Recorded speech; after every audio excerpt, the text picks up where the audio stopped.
నా పేరు కుమారమ్మా, టీ కుమారు. ఏదో కూలి చేస్తావు, ఏదో వ్యవసాయం చేస్తావు, ఎందు మాత్రం బతుకని. ఊటే నెల 9వ తారీఖు నాడు మా సోమవారం తిరుగు 7 గంటలు 7:40 చెయ్యి కట్ అయి సపరేట్గా పడిపోయా.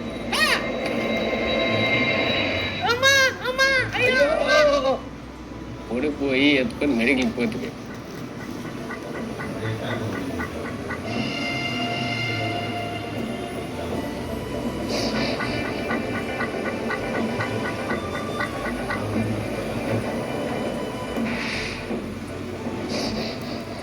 ಅರೌಂಡ್ 3 ಗಂಟೆಗೆ ನನಗೆ ಮತ್ತೆ ಎಮರ್ಜೆನ್ಸಿಯಿಂದ ಫೋನ್ ಬಂತು, ಈ ಥರ ಮಗು ಮತ್ತು ಪಾರ್ಟ್ 2 ಬಂದಿದೆ, ಬಂದ್ಬಿಟ್ಟು ನೋಡಿ ಅಂತ ಹೇಳಿದರು. ಸೊ ನಾವೇ ಥರ ಹೇಳಿದ್ವಿ ಅದೇ ಥರ ಅವರು ಪಾರ್ಟ್ನ ಸ್ಟೋರ್ ಮಾಡಿ ಮತ್ತು ಟ್ರಾನ್ಸ್ಪೋರ್ಟ್ ಮಾಡಿದರು.